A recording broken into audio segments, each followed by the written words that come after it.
Congress party అభ్యర్థి మల్లన్న చాలా గట్టిగా పోటీ ఇస్తున్నారని తెలిసింది. అయితే ఆయన గెలుస్తారా గెలవడా?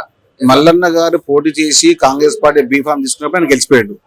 ఎట్లా పోయినసారి ఇప్పుడు ఆయన ఇండిపెండెంట్ పోటీ అవును, నేనేమంటున్నానంటే ఎప్పుడైతే కాంగ్రెస్ పార్టీ బీఫామ్ మల్లన్న గారి చేతిలో వచ్చిందో అప్పుడైనా 50% పైన గెలిచిపోయాడు. అంటే ఇప్పుడు ఇది కేవలం మా ప్రచారం.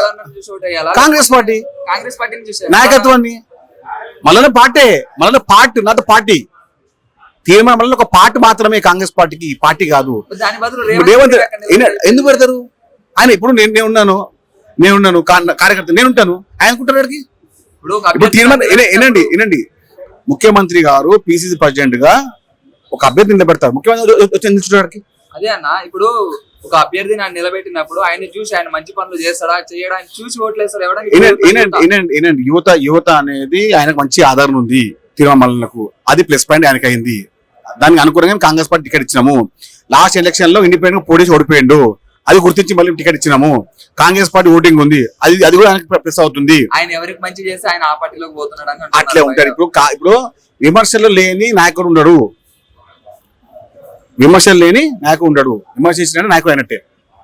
తీర్మానం వల్ల గత ఎన్నికల్లో ఇండిపెండెంట్ పోటీ చేసి మంచి ఓట్లు వచ్చినాయి కాబట్టి కాంగ్రెస్ పార్టీ గుర్తించి ఆ నాయకత్వాన్ని బలపరిచే విధంగా ముందుకు వచ్చినాము. బీఫామ్ తీసుకున్నా కాంగ్రెస్ పార్టీ కార్యకర్తేనా, పిసిసి ప్రెసిడెంట్ ఎవరు నిలబడితే మన నాయకుడు. ఇప్పుడు నువ్వు రా, నీకు బీఫామ్ ఇస్తాము కౌన్సిలర్ గా, ఎంపీటీసీగా, నువ్వు మా నాయకుడివి. అప్పుడు నువ్వు గెలిచి కాపు, నువ్వు ఇప్పుడు అట్లా ఎట్లా మాట్లాడతాను గెలవని చెప్పి. కాంగ్రెస్ పార్టీ అధికారంలో ఉంది, మొత్తం నాయకత్వం గట్టిగా ఉంది, అదేవిధంగా ప్రజల నమ్మకం మాపడి ఉంది. 100%.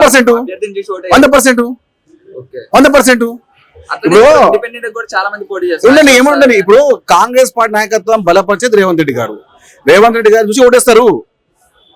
అభ్యర్థిని చూసి అయ్యారు.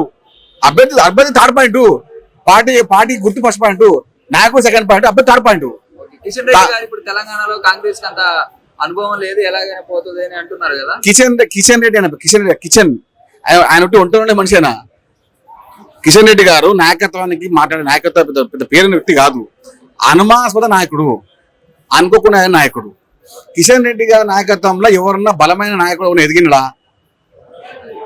బీజేపీ పార్టీ బలమైన నాయకుడు ఎదిగించిందా? ఇప్పుడు గెలిచిన ఎమ్మెల్యేలు అందరూ వాళ్ళ సొంతంగా గెలిచిన వాళ్ళే, అలా బీజేపీ పార్టీ పాత్ర లేదల్లా.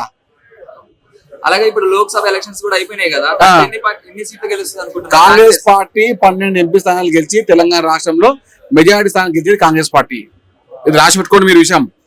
మరి ఇప్పుడు మళ్ళీ ఒకవేళ సీట్లు వచ్చినాక 100% 10 నుంచి 12 సీట్లు ఎంపీ సీట్లు తెలంగాణ రాష్ట్రంలో టీసీసీ అధ్యక్షులు ప్రస్తుత ముఖ్యమంత్రి రేవంత్ రెడ్డి గారిని బలపరిచే విధంగా, తెలంగాణ కాంగ్రెస్ పార్టీని బలపరిచే విధంగా, తెలంగాణ కాంగ్రెస్ పార్టీ నాయకత్వాన్ని బలపరిచే విధంగా, తెలంగాణ ప్రజల ఆకాశాన్ని బలపరిచే విధంగా, తెలంగాణ నాయకత్వం బలపరిచే విధంగా, తెలంగాణ ప్రజల యొక్క ఆకాశాన్ని నిలబెట్టే విధంగా ముఖ్యమంత్రి రేవంత్ రెడ్డి గారిని బలపరిచే విధంగా తెలంగాణ ప్రజలు తిరిగిపోతున్నారు.